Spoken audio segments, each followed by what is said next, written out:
Good afternoon. My name is Carol Allman Morton. I'm the executive director here at Ollie at Berkshire Community College, and I'm so delighted to welcome you here today. Ollie at Berkshire Community College is offering a number of workshops, lectures, and book talks this fall. Many are free and open to the public and are a mix of in-person and Zoom. You can go to berkshireollie.org/events to see the full calendar of programming. And I'm not going to even give any plugs since we lost some time to that technical issue. I'm just going to encourage you to go take a look at the website when you can. I encourage you to also put some questions in the chat as we go, just so you don't forget what they were. We'll get to as many as we can.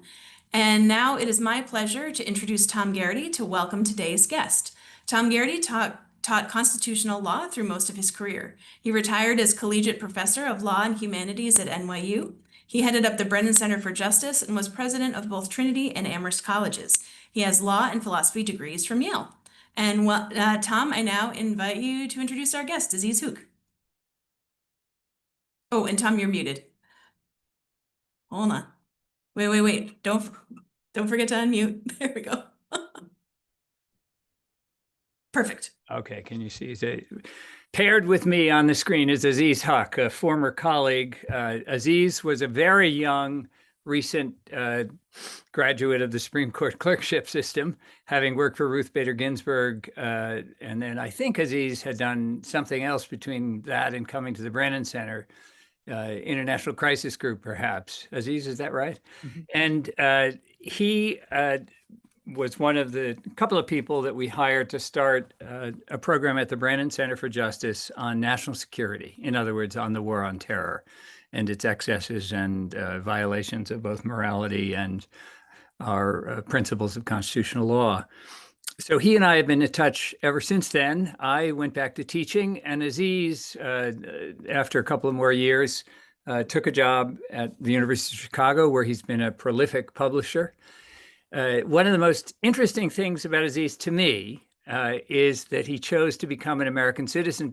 Indeed, he chose to go to undergraduate college as a very good British student. He got a scholarship to the University of North Carolina and majored in French. And Aziz, we've had lots of examples of British people who've chosen the United States, including choosing citizenship, although I assume you have a dual citizenship. But I'd like to start, just for the fun of it, before I say something about your work, with how that happened. I mean, I know you have an American wife and now you have American kids, but when you were 18, you made a pretty unusual choice to come to the United States from Haberdashery, as I remember the name of your school in London. Am I right about that? I think I'm right. Yeah. Well, tell us about that. I think people would find it interesting. And of course, you've chosen America just at the time when over these decades, we've headed towards a kind of much less attractive constitutional system than we had very recently.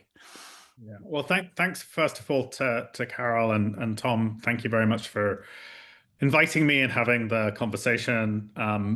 Tom's really the first person who hired me in a real job after I finished law school and my clerkships. And I remember the interview, if you can call it that, that Tom and I had, or I had with Tom, involved walking, I think, up from Soho to almost to Midtown and back again, and talking about all sorts of different things. And it was a great conversation, and I feel that the conversation continued through the time that he and I were at the Brennan Center, and was always wonderful and has continued. And it's always been to my benefit that it's continued since then. So I'm very grateful for having been hired in the first place, which set me on a path that I wouldn't have otherwise been on, in a good way, and for the conversation since then. So thank you, Tom.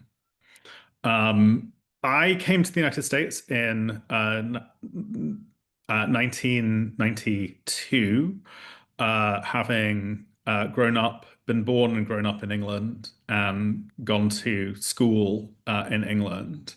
I was fortunate enough to get a scholarship, and that was given out at the time to 3 people in the United Kingdom to attend a school called UNC Chapel Hill.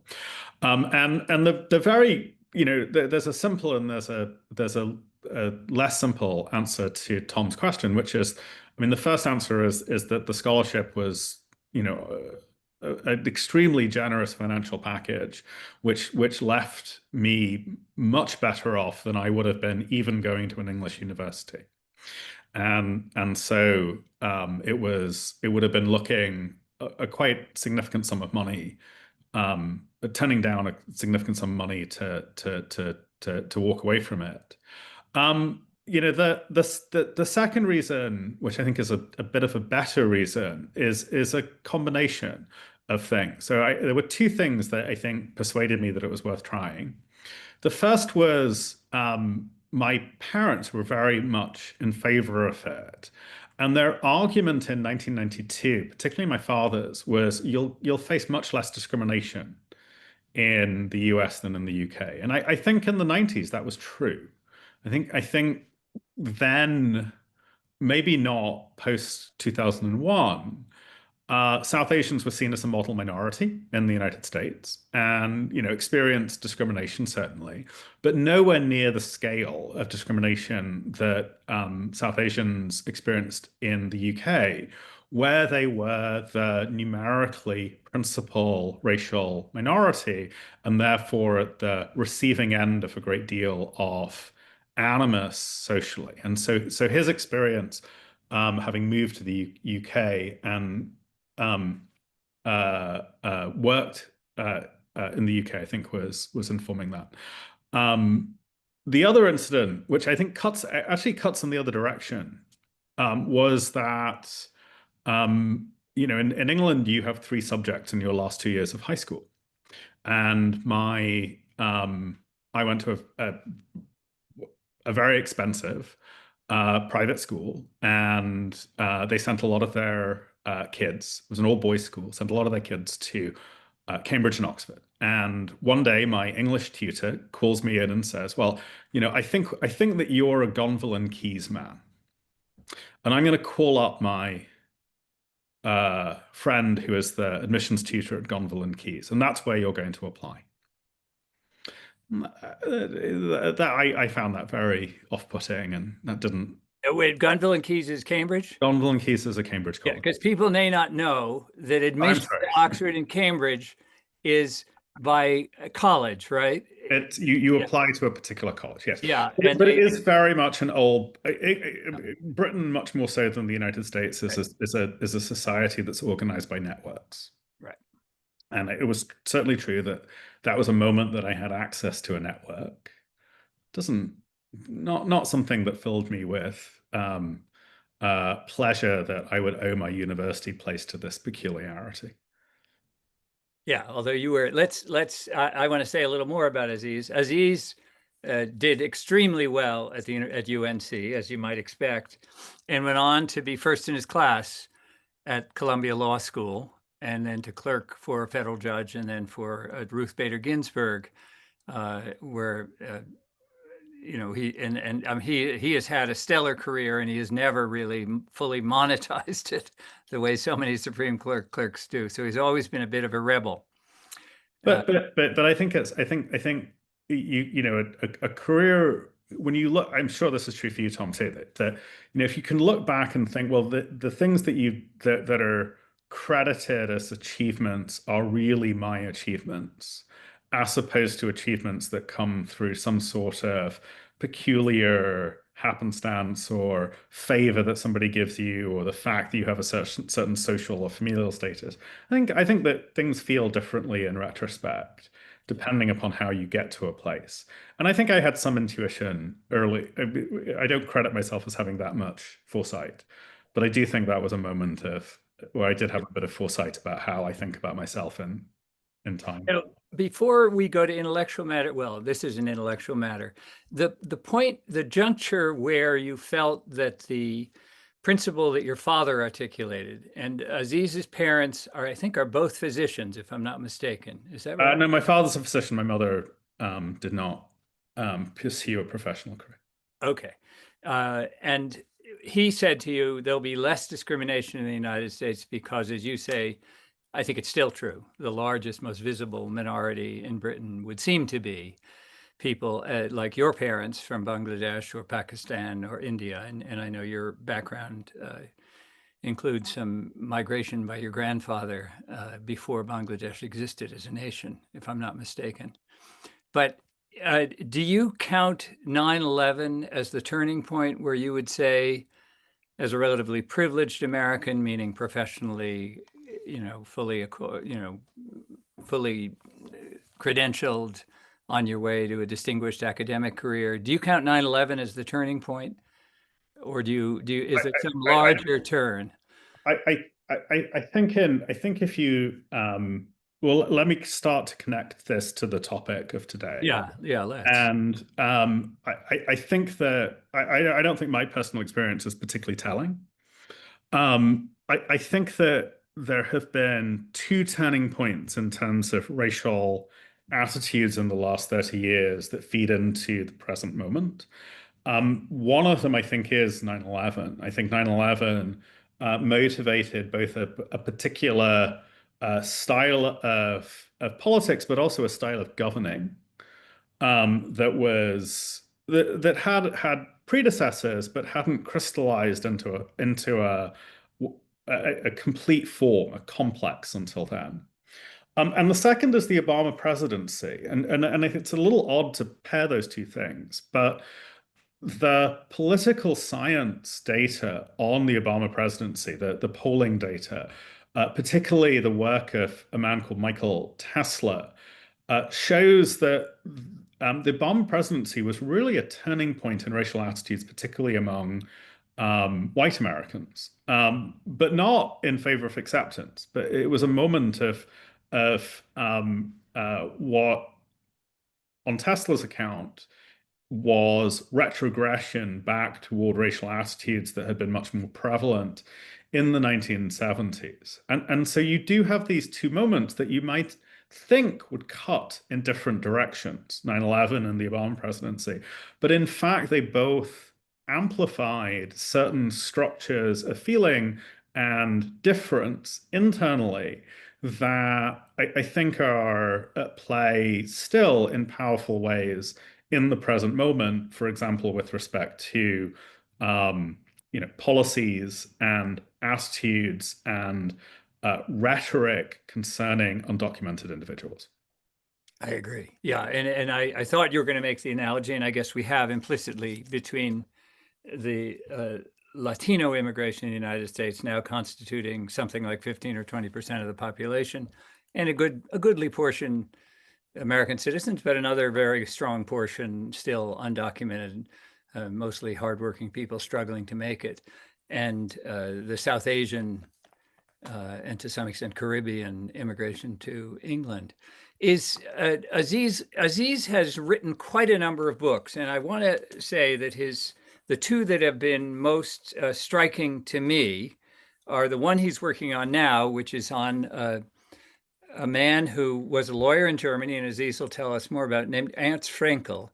And Fränkel was a First World War veteran and lawyer, a gay man, and a Jew who stayed in Germany until, I think, 1938.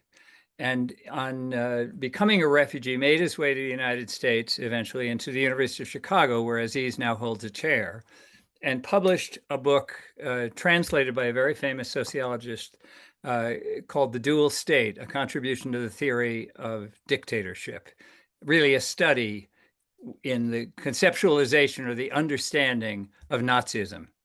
And Aziz, before that, among his several books, had written a book with Tom Ginsburg about how that he's hold it. Yeah, we can hold it up, yes. But he's written several, so he doesn't, called How to Save a Constitutional Democracy.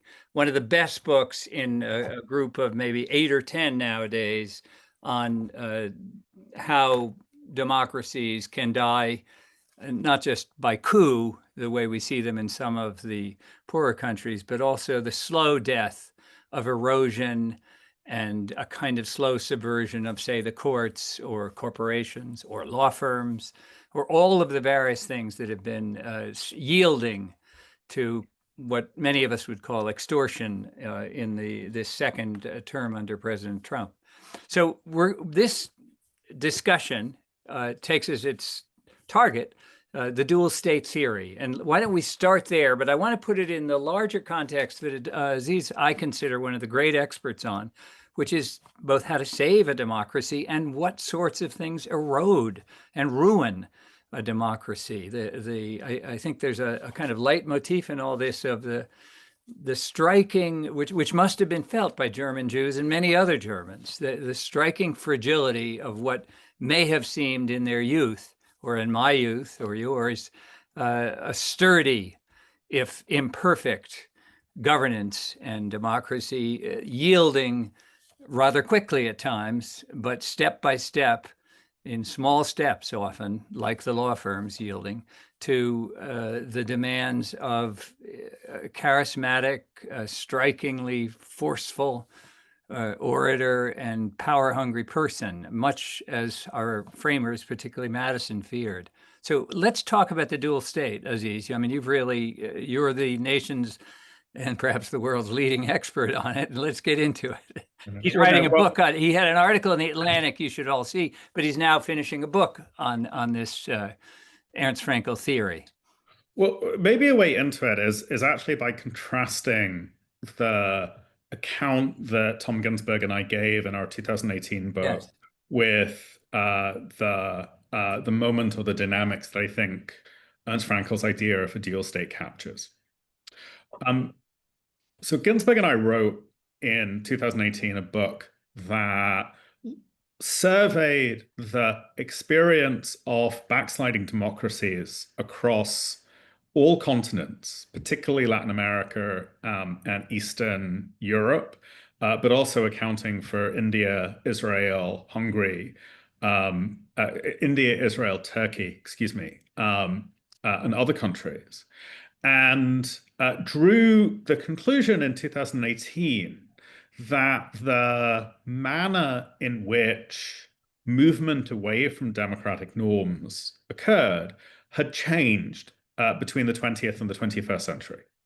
So in the 20th century, the principal instrument for terminating a democracy was the swift and sudden use of either military powers or an emergency. And the quintessential example of that is, of course, the use of Article 48 emergency powers in Germany in 1933 in February and March to terminate the Weimar democracy.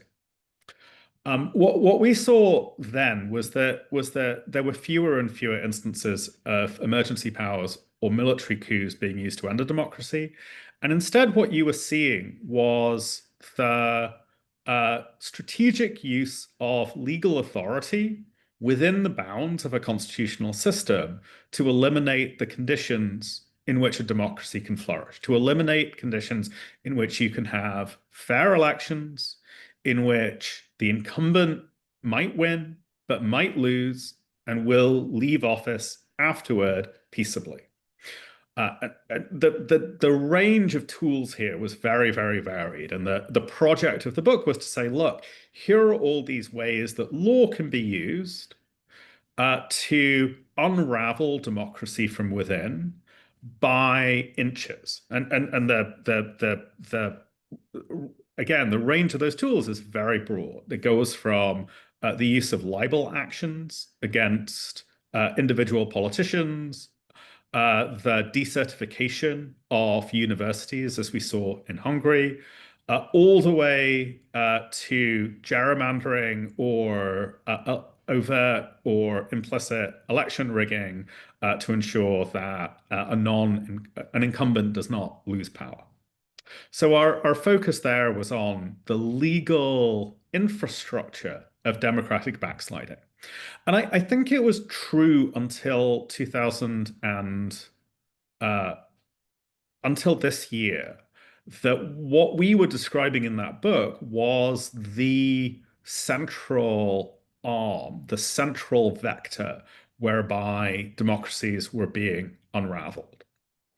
And I think that what we learned, or I learned in the first months of the Trump administration, is that there was another means of doing it. And the other means of doing it, I think, which is well captured by Frankel's basic idea of the dual state is as follows. And let me just set it out, and then I'll stop so that you can push me in one direction or another. The basic idea of the dual state is that the state power operates in two registers, or in two zones. In one of those zones, state power operates in a lawful way. It abides by the rules that are set down in constitutions, statute books, case law, etc., and therefore is regular, predictable, and stable. In particular, the discretion of officials absolutely can exist, but it's used in ways that are legalistic. Alongside that legalistic state, Fränkel argued, you can also have a state where officials can act, and in particular use violence or coercion, in ways that are unbounded by law, that are functionally without constraint or bound. And to my mind, the core of Fränkel's argument was that when you have these two states, which he called respectively the normative and the prerogative state, I'm not sure the labels matter that much, but I'll just use those labels, the normative and the prerogative state. What mattered, or what made something a dual state, was the fact that officials had as if a switch. And by pulling the switch, they could move somebody from the normative state, the world of rules, stability, predictability, of legality, into a world in which they were utterly at the mercy of officials. And I would argue that in a series of ways, the second Trump administration has moved beyond using law as an instrument of backsliding, of eroding democracy, still does that, into a phase of using a dual state formation, acting in ways that are effectively switches that turn the law off. So let me stop there, because I think that's the basic idea. And I think that the contrast between backsliding democracy from within the law and backsliding democracy by turning off the law is the contrast that I would bring to bear as a way of explaining why I think the world is different today than it was 3 years ago, 4 years ago, in 2018 when Ginsburg and I wrote the book. And I think it'll help everybody coming to this, not as the expert that Aziz is, but as more of an amateur, to give particular examples. So gerrymandering. Gerrymandering has effectively been made legal and constitutional by our Supreme Court. They have said that Chief Justice Roberts famously called the measures of gerrymandering sociological gobbledygook, and rejected any measure of any metric for saying when gerrymandering had gone too far as a kind of impossibility and a fool's errand and so on. And I'd call that a sort of, it's a distortion of a norm in a sense, or it's changing our system, but it's within a legal system. These are legal articulations of legal principles that you and I disagree with, or no doubt disagree with, but not. But then the exceptional state, and by the way, we see President Trump is in a sense a better example of this than almost anybody in living memory, because he's declaring emergencies more or less daily or more or less weekly nowadays. The shooting out of the water in the Caribbean and now in the Pacific too, of these supposed or alleged drug dealers, and I assume many of them are, but I assume some of them aren't, just simply shooting them rather than arresting them, killing them if you can, rather than arresting them, using the Coast Guard or the Navy, or the Coast Guard, excuse me, is an example of just saying, the heck with due process, the heck with our usual rules. And that was a feature of the War on Terror. The dark sites where people were tortured, et cetera, et cetera. There are many, many features of the War on Terror that, well, you may differ, but I mean, it would seem to me to be outside of any kind of sense of due process and rules. I think it'd be helpful, and I'm just going to say it on the basis of my graduate student German, that I think the language of Frankel's book is difficult, the prerogative state and the normative state. Basically, he's talking about a legal system where there are norms and rules that are pretty regularly applied. You buy a piece of property, you sign a contract, you turn over money, consideration, as we call it. All the normal things are going on in the society. Indeed, Frankel would say the normal things protect a certain kind of capitalism, which was also distorted in Germany, but a certain kind of free market economy like our own. And then on the other side, the German for this, for those of you who may have studied German, is Maßnahmen, which means measures, emergency measures is I think a good. So under the flag, under color of emergency, you say, oh, but with respect to the gypsies or the Jews, these rules don't apply. We can just take their property or take their lives or do with no due process whatsoever. And my reading of it, Aziz, was that it's interesting to contrast him with, I think, his law partner, Neumann, right? Who thought that the way to describe all this, and we've seen this with President Trump, is, oh, this is just an anarchic chaos. And I think Frankel's position was, no, it's not an anarchic chaos. It's an actual system in which, on the one hand, you have normal, the trains are running on time kind of legal systems and market systems. And then over here, we have a kind of superpower where we declare an emergency and send people off to the camps or take away all their property or drive them out of the country or whatever. And Aziz lives in Chicago, indeed in Central City, Chicago. And it's a very good example right now with in particular, this attack on the apartment building where they came in with helicopters and ropes and so on and so forth, and apparently took essentially everybody living in the apartment building, whatever their legal status, and just yanked them outside and kept some of them jailed for a couple of days before you could prove your American citizenship or gave them any kind of process. There's a kind of stormtrooper quality on that side. So let me give some examples to make this concrete, both from Frankel's work and from the present day, of what I think of as the switch from the legalistic to the non-legalistic universe. And by way of contrast, I've put in the chat a piece that I just wrote for the London Review of Books on gerrymandering, which I could make an argument for why the gerrymandering that's happening now is an example of the dual state, but I don't think it's a very strong argument. So I wouldn't use that as an example of the dual state. I think that's something different. Here's the example from Frankel's work. So Fränkel describes cases in which he was not counsel, but people he knew were counsel. And they were representing, usually it was people on the left, trade unionists, socialists, not so much communists and not so much Jews, because communists and Jews were completely outside of the veil of legal protection. Communists actually right from 1933. Jews, it takes a little bit longer for that to happen. And what would happen in these cases is that the lawyer would defend his client, so almost always a he, and would prevail before the court, because the court, staffed by judges who had been appointed before 1933, behaved in kind of legalistic ways, were used to, habituated to, and therefore did apply the legal rules that govern the case before them.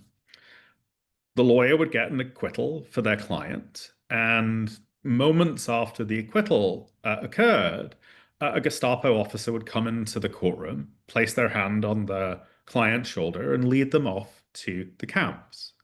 And I think that is a very crisp and clear example of how a legal system, remember the Gestapo are part of the legal system, can operate in a way where one piece of it is behaving so as to negate the law and the rules being applied by another piece of it.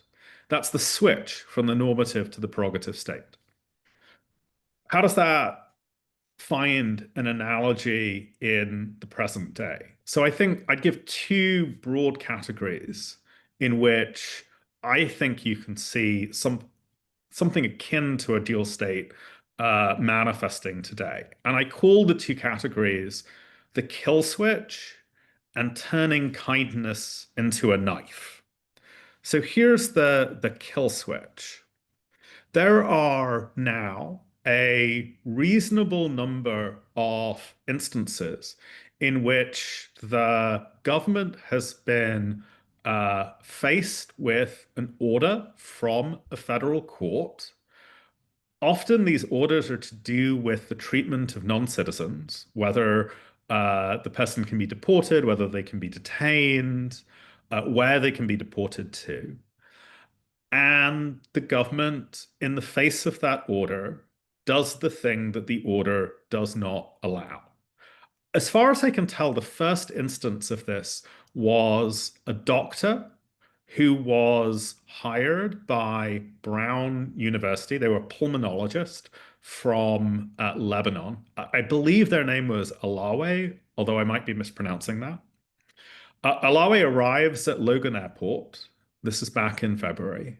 Is detained, not clear why.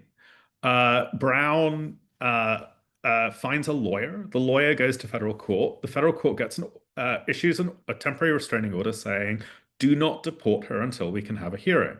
The lawyer takes the order to the airport, to Logan, gives the order to the Customs and Border Patrol, the CBP there, and within a half an hour, Alawi is put on a plane back to, I believe it was Lebanon.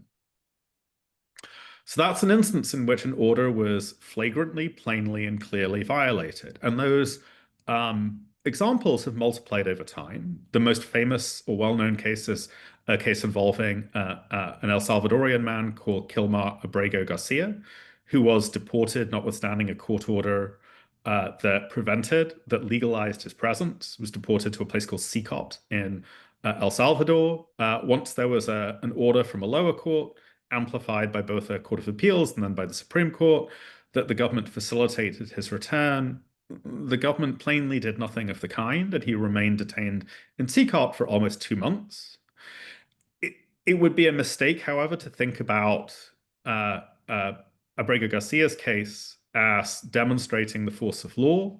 There are other individuals whose situation precisely mirrors the facts of the Abrego Garcia case, but where there has not been publicity on the case, and the federal government has not complied with court orders to bring those people back. There's at least one Venezuelan man who was in Secot who has a case which on all fours matches Abrego Garcia's.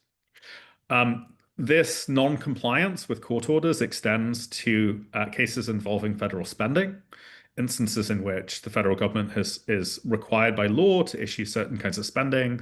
A lower court will issue an order saying you must disperse this spending, and the federal government simply refuses to do so.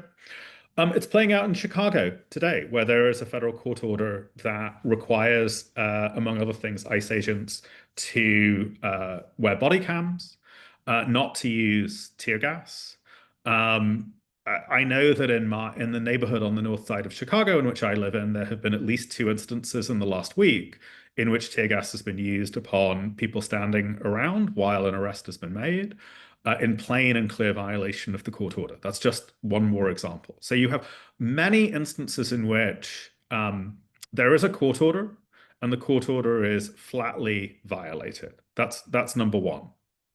The second form that the dual state takes is an instance or a case in which the federal government has leverage over a person or an institution, and it uses that leverage in a plainly unlawful way to achieve a goal that is not permitted by law. I think the clearest example of this, although it is one that was blocked by a court, it's not clear it would be blocked today, but it was blocked when it happened, involving the state of Maine. The state of Maine has a law that permits trans athletes to compete on the team of their choice in high school. There are 2 trans athletes in high school teams in the state of Maine. And when the administration learned of this, The governor of Maine was personally told by the president that these athletes had to be booted off the team, or else. When the governor refused, what the federal government did was not to say you are in violation of the relevant civil rights law, which is called Title IX, and we will begin Title IX proceedings against you. What the federal government did was to issue a letter from the Department of Agriculture that notified the governor of Maine that immediately all federal money for school meals for impoverished children in Maine was being terminated. So the governor of Maine was given a choice. You can either comply with our demand, our belief about what the law is, or your children, the children of your state, will starve. That's an example of turning a cooperative relationship that the federal government has with another entity, there it was a state, into an instrument of domination. And in order for that to happen, the federal government had to violate a number of statutory and constitutional constraints on how spending can be used. It is a violation of the law for the Department of Agriculture not to pay those monies. But it takes time for a case to unfold in a federal court. And that's time when children might go hungry. And so in effect, the federal government was saying, sure, stand on your rights, but your children will go hungry. I could multiply that example. There are instances involving not just states, but private institutions like universities. I think that the pattern that I just described can be used to describe what was done with respect to both Columbia and Harvard. And it's done with respect to individuals, particularly people who hold jobs with the federal government where they are subject to certain kinds of ethical obligations, like lawyers. Do this or you will lose your job is another way of turning a relationship that is cooperative, a relationship of in which there are mutual gains, turning that dependency on the part of the partner into a weapon that can be used against them, and doing so in a way that plainly violates the law, but violating the law under circumstances in which you're pretty confident, if you're the federal government, that the person or the institution won't complain for one reason or another. So to my mind, there are a couple of different ways in which in the law today, you can, or through the exercise of state power in a lawless way, the federal government can flip that switch, moving a person or an institution from the world of legality, of laws, of predictability, into a world in which they are fundamentally unprotected by law. And absolutely, it's not exactly the same switches as you saw in the 1930s in Germany. It would be amazing if it was exactly the same. That would be implausible. But the basic analytic structure, the basic architecture of the situation in which you have two parallel zones, one of legality, one of unfettered discretion, the zone of arbitrary measures as the German has it, right? And that you have a switch between them. That basic architecture, I think, is the thing that's found in Ernst Fränkel's book and that is useful for understanding what's happening today. And we could, I think that's right. And I think we can, I mean, some of the examples, for instance, the decision on the interim docket that with a little bit of an apologetic explanation from Justice Kavanaugh about the use of language, skin, Home Depot, being near a Home Depot parking lot, et cetera, to pick up Latino people who are presumptively, arrestable as undocumented, and then you can prove it later. Shoot first, prove it later, is an example of this. We've had a pretty long string of civil rights cases saying that this kind of errant profiling is unconstitutional and wrongful. Yeah. And if you're going to pick somebody up, if you're going to arrest somebody, you'd better have a better reason for it than any of those being near a Home Depot parking lot, speaking Spanish, et cetera, et cetera. These are not grounds on which of suspicion, really. They're not grounds to suspect a crime. And yet the district judge who said exactly that was just put aside very quickly, both by the circuit and by the the court. Yeah. And the way that I would take that example is by pointing out that the switch that Fränkel identified can exist either within the law, right, or it can exist functionally outside the law. So what do I mean by that distinction, and how does it bear upon the example that you just gave, Tom? The two examples of contemporary dual state dynamic that I offered just now are instances in which the federal government is bound by a rule, by a law, and in which they just go ahead and violate the law. And they depend upon the practical difficulties or the psychological or other pressure upon an entity not to bring suit in order to have that unlawful effect. But there are also instances in which the law itself creates its own device for switching off its own force. And I think that there are two variations on that. And we've touched on both of the variations, but let me identify them as being distinct. The first is when the text of the law contains an emergency power. So unlike Germany's constitution, forged in 1919, the US Constitution today does not contain emergency powers. However, Congress has created a large suite of emergency powers that, as you noted, the president has not been shy about using them. And what's striking is that the use of those powers has been utterly untethered from the factual circumstances in which they are supposed to be employed. So I think the clearest example of that is the April tariffs levied against every other country in the world. Under the statute that allows for, or that was cited in the for the power to issue those tariffs, a statute that's called IEEPA, it's an acronym for something.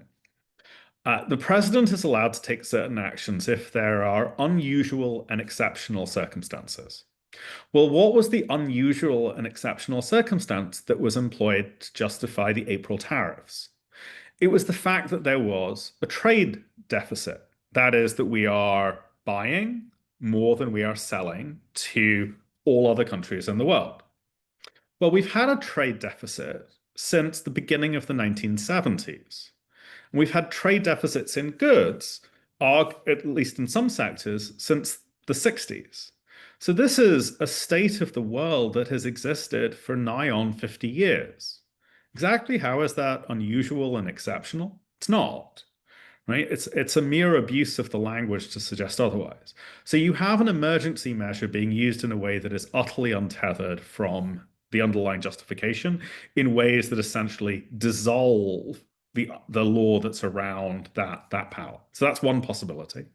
The second possibility is the one that you just alluded to with respect to the use of racial profiling in immigration raids in Los Angeles. There, we have a rule, no using race in law enforcement, as in other contexts.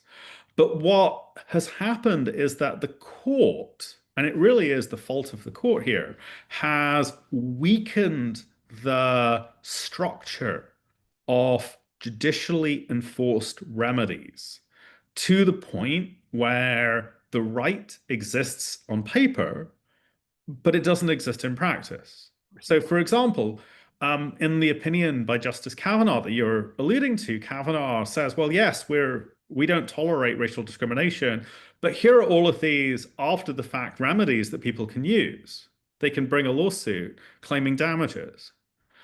On what apart from the fact that those lawsuits are incredibly hard to win because of a set of doctrines that the court itself has created, most importantly, something called qualified immunity, on what version of the facts are people who are swept up in an immigration raid and locked up and preemptorily sent off to Venezuela, El Salvador, Guatemala, Honduras, penniless, cut off from their families?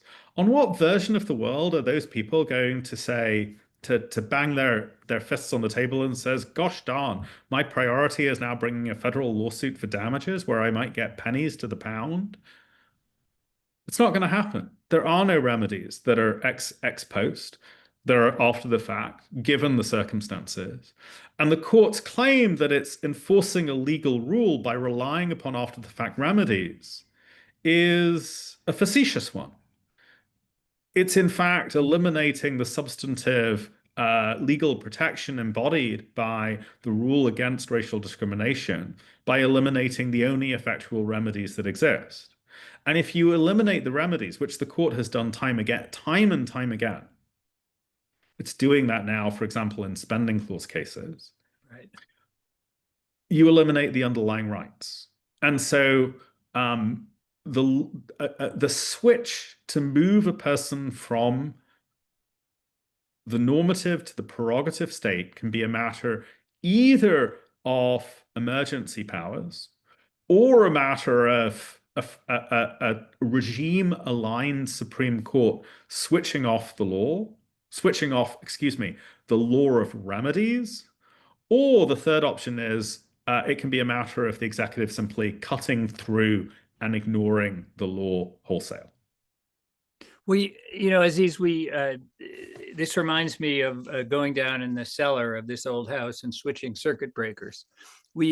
Of which one of the features of this second Trump presidency, we all know, is that the surrounding brigades of aides and secretaries and so on and so forth are now utterly subject to the will of the monarch. I mean, they seem to, and they're yielding to it. There's very little rebellion, very little resignation, very little resistance in government, as there might have been and was indeed, even in the very counselors and chiefs of staff and so on in the presidency. The last time that Trump was president, in other words, they have found the circuit breakers and they have switched them. They again and again, different mechanisms are being used. To most of us, I think the most sort of egregious and obvious one began with the pardoning of the January 6th rioters or insurgents or whatever you want to call them. In other words, the feature of the presidency here is the president has a pardon power. It seems, at least under the understanding of this Supreme Court, to be really unbounded, just utterly unstoppable, even to the point that you can, and lawyers have, conjure up lots of examples of sort of bribing Trump to get pardons. Indeed, that's happening both with crypto and otherwise right now. So in other words, it's a violation of federal law. You may even be convicted of a violation of federal law. All he has to do is pardon somebody either after the conviction or before, and federal law becomes null and void, at least under that in that favored group. There's a kind of not just disfavored groups, there are also favored groups. And we now see the use to enrich the Trumps, the corruption by using crypto and family hawking of various Bibles and watches and other more valuable things is an example of this. I mean, in other words, norms really are in play here. These are legal powers, but they're being used in ways which would be stunningly, shockingly surprising to George Washington or John F. Kennedy or any of a number of our presidents, good and bad. How far down the erosion, I want to refer back to the work you did on saving a constitution. How far down are we in this? I mean, you've been an American long enough to know our system very well. How pessimistic are you about it? Or do you feel like this is just, they're bound to be bad times. This is a bad time for the American constitutional system. ultimately it can be repaired. An example of that would be the academy. I think Harvard will survive President Trump and his successors. I think Harvard and the universities and colleges will survive what you might call, ignorant populism. I mean, there's populisms and populisms, but a populism that wants to destroy research on prostate cancer in the Veterans Department for some reason is not a populism that makes much sense. A lot of the people in the populist ranks are veterans, and a lot of them are men, and a lot of them may have troubles with prostate cancer. And many programs, when I looked at the list, had that kind of feature. They seem to be perfectly sensible and important, urgent even, cancer remedies and things, and heart attack preventatives, just like the vaccines and the development of mRNA and so on, that to 99% of scientists make great sense, and ought to make great sense to people who are concerned about loved ones who maybe fall victim to these things. We've fallen pretty hard. The big law firms seem to have shown their colors as big, remarkably well compensated outfits that care above all about continuing that shift in law firms from a kind of professional ideal towards, look, we got to make money one way or another. We got to make big money. So how bad do you feel it is? I think a lot of people my age are very pessimistic. You're obviously in the middle of your life and career. How do you look at it? One hopes, right?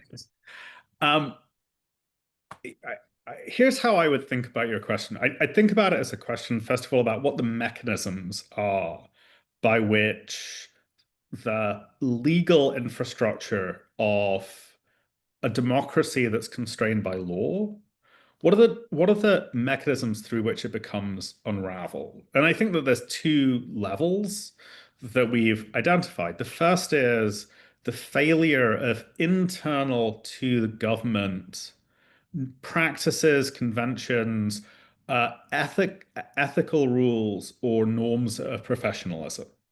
And as you mentioned, during the first Trump administration, those were actually constraining along multiple dimensions. They probably were the reason that Comey was not indicted in the first Trump administration, but has been now. And those have been successfully eliminated at the apex of the federal government.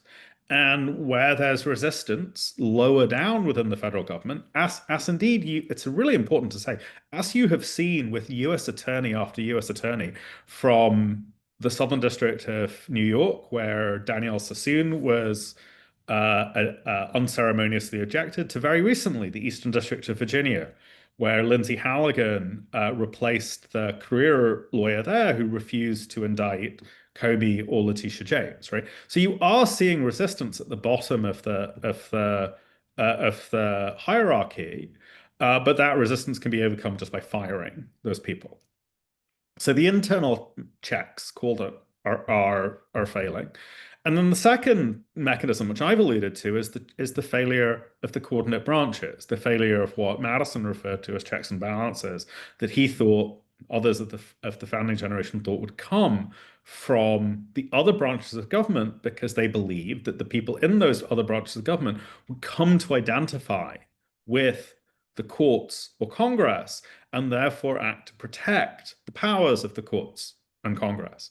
And I think what we've seen, and I think this is generally recognized for Congress, but I think is true also for the courts, is the power of partisan identification overwhelms the identification that particular individuals have with the institution. And so obviously that's true for a Congress where you have Congress out of session for an inordinate amount of time during government shutdown because it advances partisan ends. But it's true for people like Chief Justice Roberts, who are often described as institutionalists, but who have consistently voted on what's called the emergency docket in the last 8 months to limit the availability of what previously were fairly standard remedies against the federal government, or to allow extraordinary actions by the federal government, often without briefing or argument on the part of people who are affected, including people who were, in one instance, sent to South Sudan, where they will never come back, where those people are off the map of humanity in some important way, thanks to the US Supreme Court. So you have both of the internal and the interbranch checks and balances, I think, failing. And I think the reasons for those failures are different. The political causes of Congress's behavior, the political causes of the behavior of elites, political elites, a class that I'd include Supreme Court justices in, are different from the reasons for the behavior of people who vote in primary elections in Georgia or North Carolina or Missouri, right? There's just different dynamics going on. And it's a mistake to try and reduce all those stories to a single one. The question of how one comes back from a state in which a multiplicity of mechanisms that are designed to ensure that law works all over time are eroded and fail is, I think, a really hard one. I do not think it is impossible. And I do not think it is impossible because we actually have a reasonable amount of historical experience, not in the United States, but in other countries for doing this. I think the best examples are the southern cone of Latin American dictatorships, where you had military regimes that were far more brutal, far more murderous than anything you have in the contemporary United States, and disobeyed or violated law in ways that were as flagrant, at least. And yet you were able to, those polities, Chile, Argentina, Brazil, were able to get past, in a sense, not completely, clearly, right? It's not like you turn the page and everything is A-okay again. But they did get past those eras. And other regimes, Poland is trying and struggling to do that now. It's not quite the same problem, but it's a similar problem. It's not clear to me that that cannot be done. The thing that gives me the greatest pause is the fact that there is a substantial minority of people who are politically really quite salient, who appear to have given up on the rules of democracy in terms of who they are willing to cast a vote for. And if you are willing to tolerate a candidate for office who is your standard bearer, who says, I will not just represent you, but I will make sure that the other guy never wins, ever. And that's the thing that you vote for and want to happen. Exactly how do you go back to a world in which you can have the rotation of power if one side just doesn't believe in the rotation of power? And I don't mean the elites. I mean people in general. And yeah, it's not clear to me we're quite in that world yet, but I think that's the really hard problem.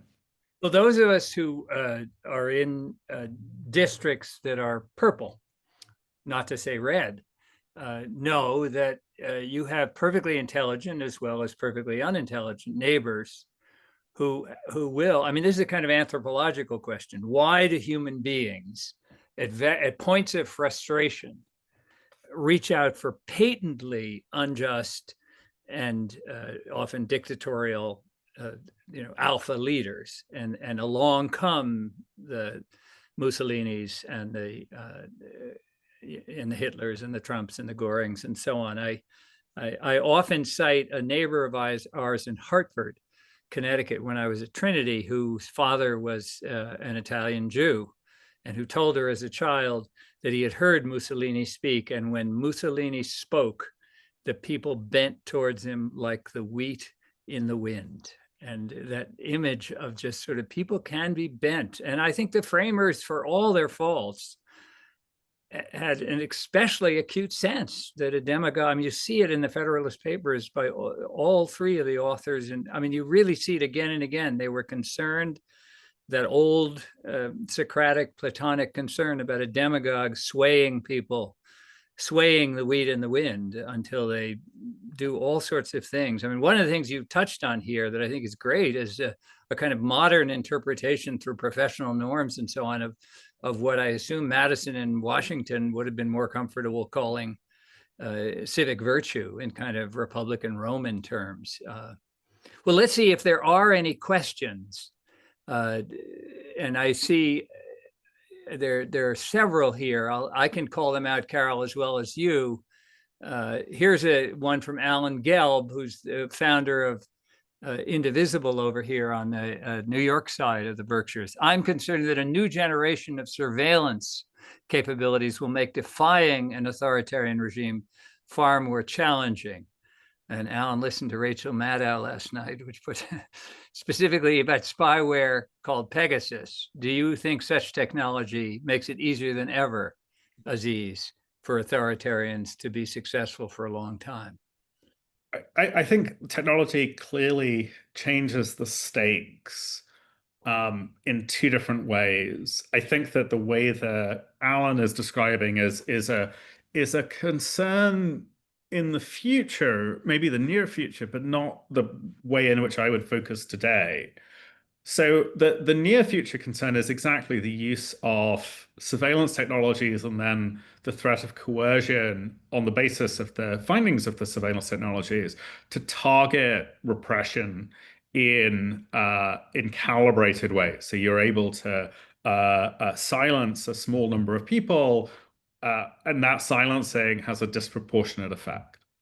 I think that the Chinese example, in the way that both surveillance and repression is used by the Communist Party in China, speaks to the potential and the force of that worry, that the Chinese government is very effective at identifying a small number of people who are key to political mobilization, incapacitating or silencing them, and thereby allowing the overwhelming majority of Chinese nationals, Chinese citizens, to go about their lives. There's a bit of a different dynamic in the Uyghur communities in northwest China, where you have, by some estimates, 1.5 million people cycling through re-education camps. I think that is an example of colonialism at work, not repression per se.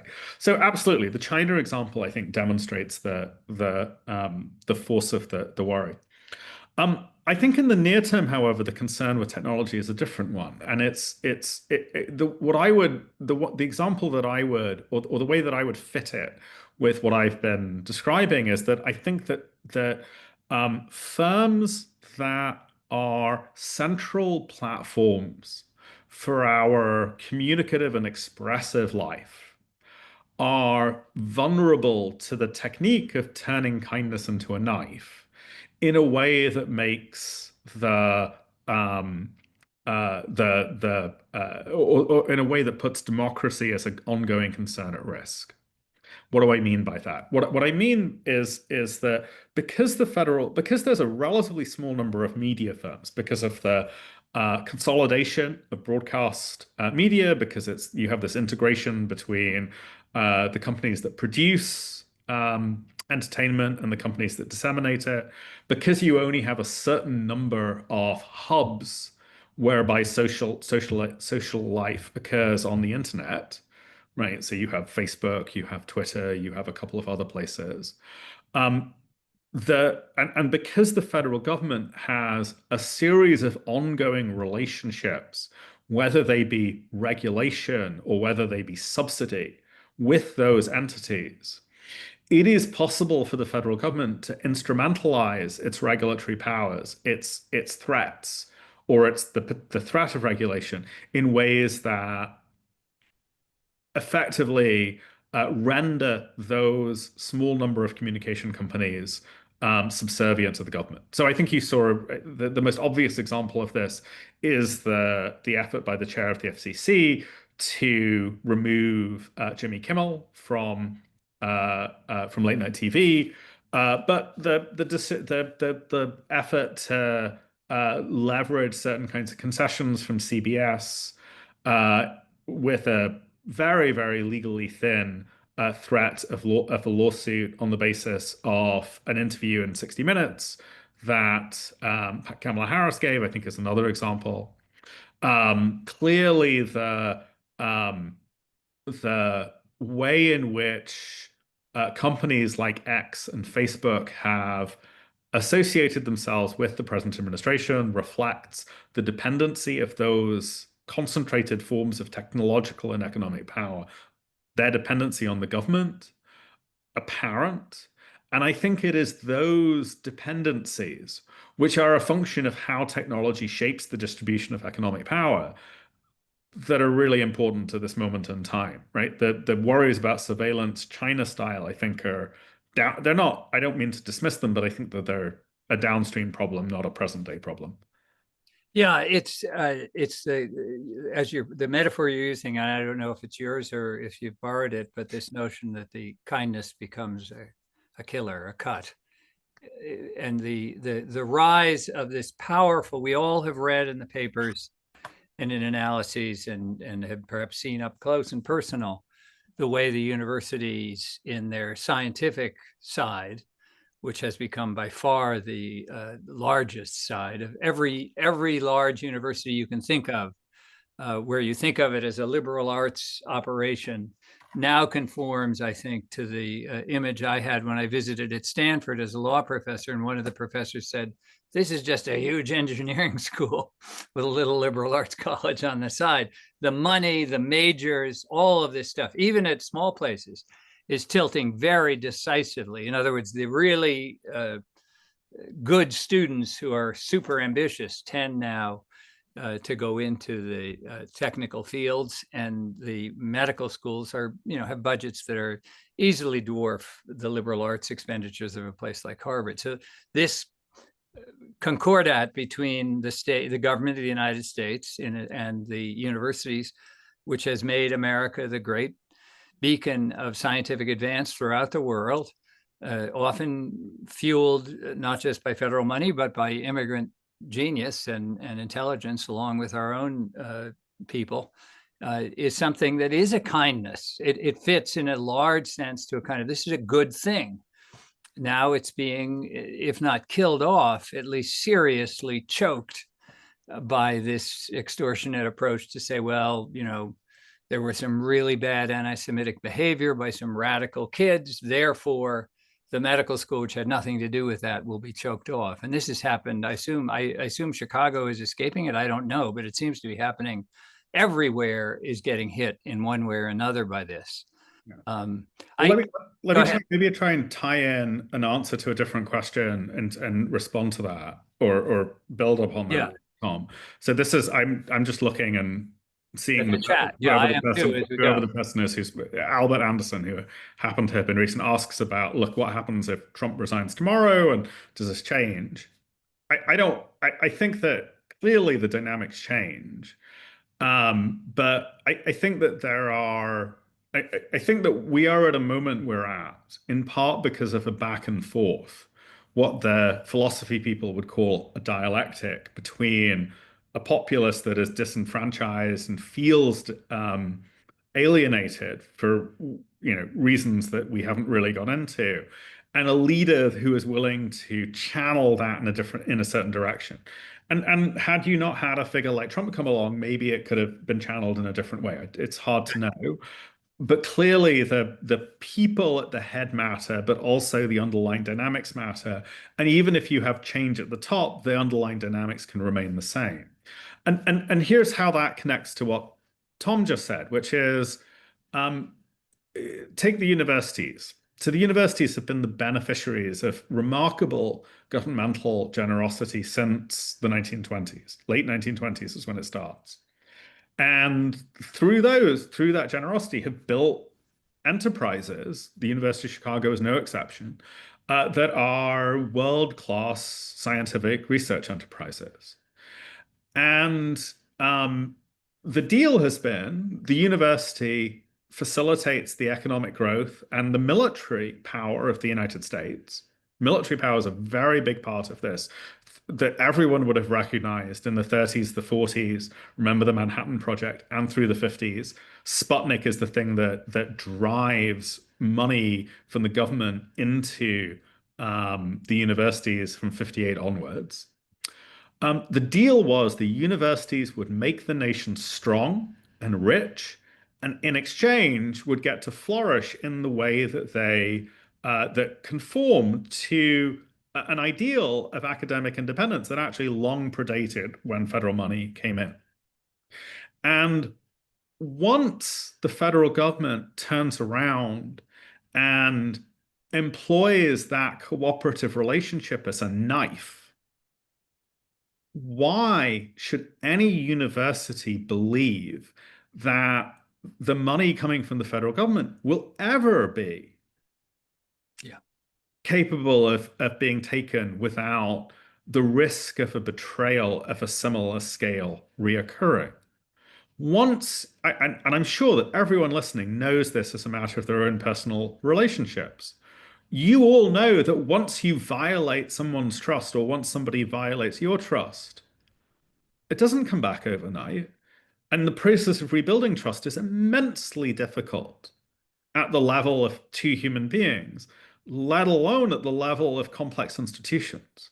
And so I think it's important to recognize that some of the things that are done, or that we've seen being done, are just take us out of a particular world, and that world cannot be rebuilt. And so yes, you might have a change of personnel in the White House for whatever reason, but the world is now the way the world is. And the relationships of trust, the relationships of dependency, the recognition that certain kinds of checks on power just don't work under certain conditions. All of those things have now been proved true. And you can't unwind the film. You can't just reverse the direction that the reel is going through the projector and then go back to the place in which they haven't happened. They have happened. We all know they've happened. And we cannot unknow that fact. Very eloquent. Yeah. And it's true of Mexico and Canada and Brazil and Colombia and France, and right. I mean, it's true everywhere.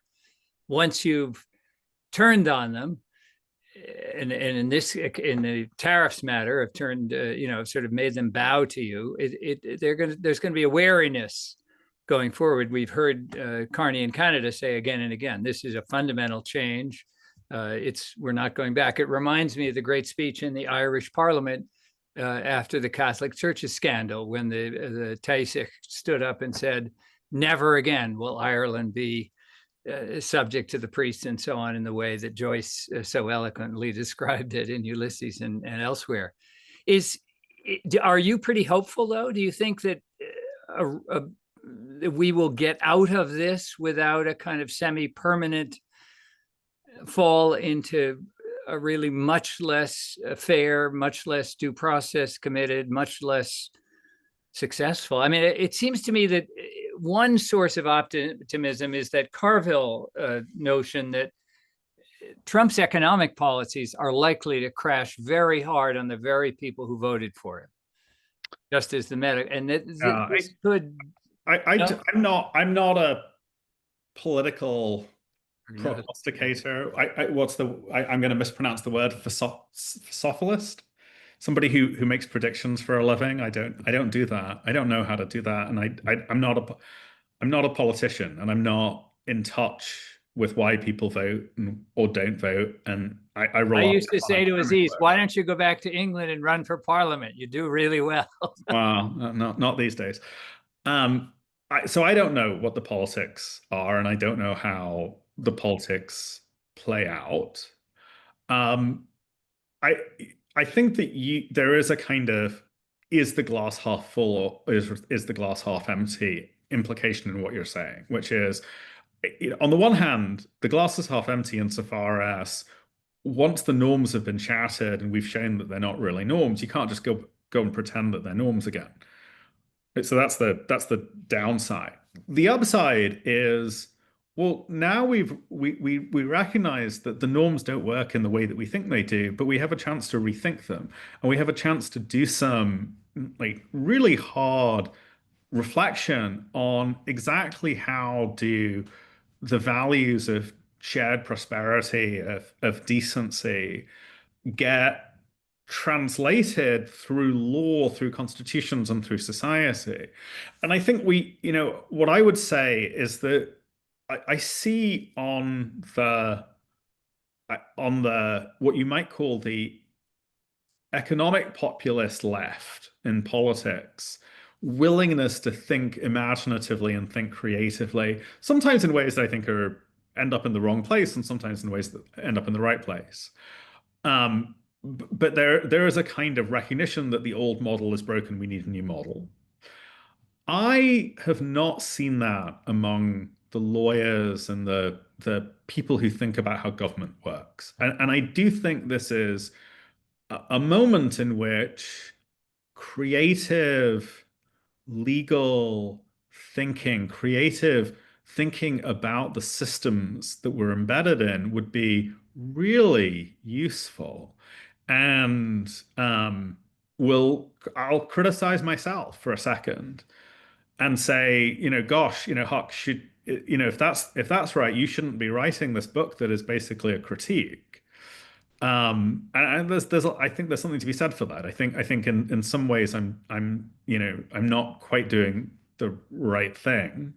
It turns out that you can only get a literary agent to talk to you if you have an article in the Atlantic. That's really the lesson of why that book is able to get off the ground, right? There's a crude economic explanation. But I do think that the upside here is that this is a moment where maybe we can start to think differently and think about how values get realized. And there's a question about, how do values get realized within religious practice, which Carol and I have talked by email a little bit about a shared religious background we may have.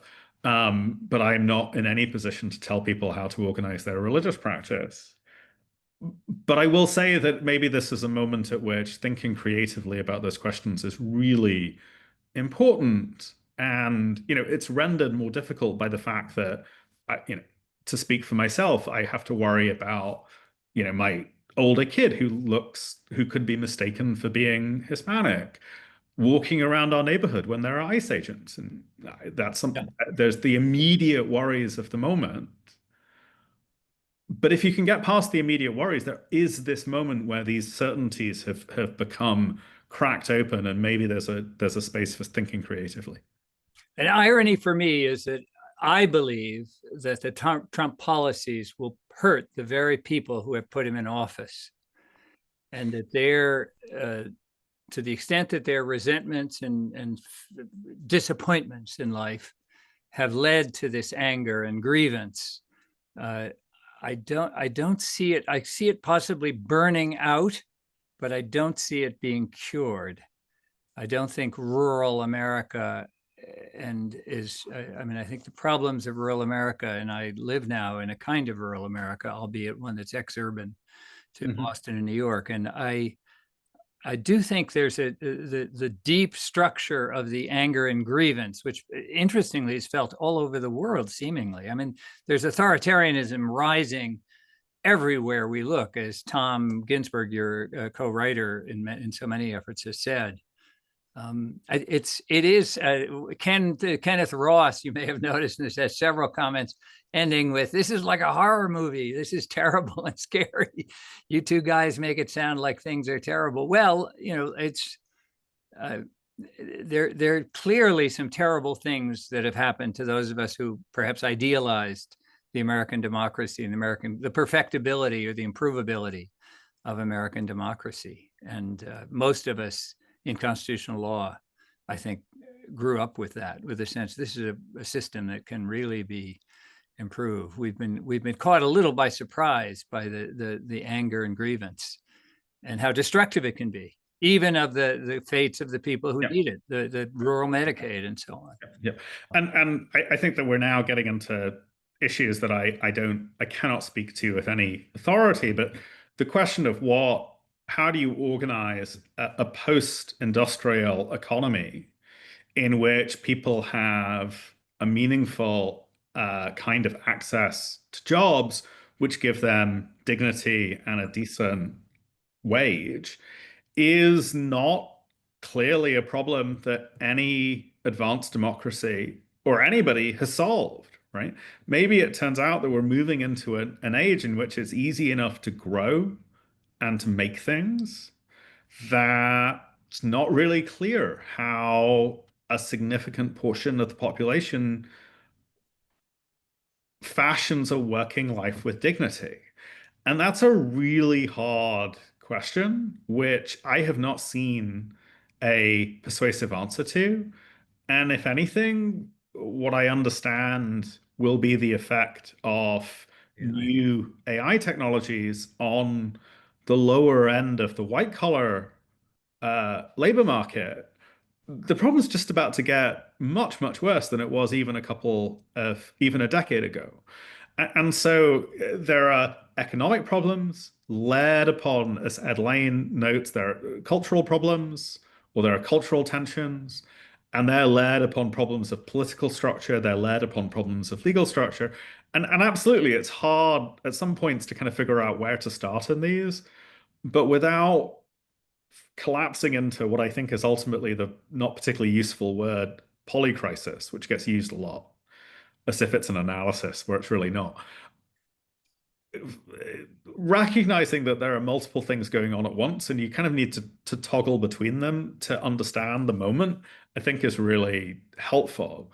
But then, you step back and say, okay, I'm going to focus on this and I'm going to try and figure out how I can help fix this, is where you go, right? So the questions about, again, I go back to the question that's a little earlier about how do I work with my community, my religious community? I think that's exactly the right kind of question. I don't know the answer, but I think it's exactly the right kind of question to start asking. Did you see after Ed Lane's very clever comment about cultural populism trumping economic populism, in other words, cultural prejudice really being more powerful than the needs, the actual economic needs of the people whose lives have been diminished as they feel it by the changes in the economy and the cities growing much more than the rural areas? Adelia says, what is an example of a reform that you, Aziz, were imagining should happen in your last couple of minutes here? Because Aziz has to go at 5 sharp and we've got about 4 or 5 minutes.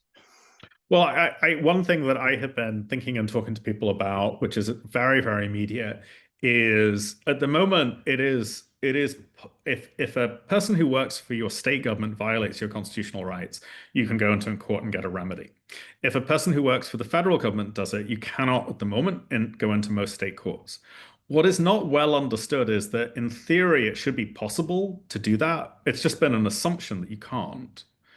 And it's just the failure of state lawmakers to include a remedy for when a federal official, whether they be an ICE agent or somebody else, when they violate one of your federal rights, the state is, it's a matter of sort of black letter law, in a position where they can give you a remedy.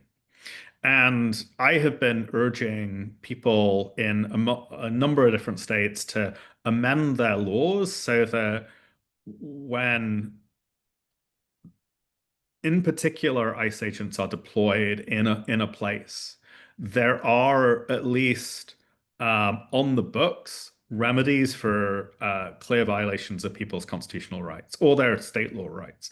I think that's like today, that is something that I think is really important and worth doing, and something that you can turn around and write to your legislature and say, hey, why is it that an ICE agent can come into my state, violate my or my neighbor's rights, and there's nothing that can be done about it? That there is no reason in law why that should be the case.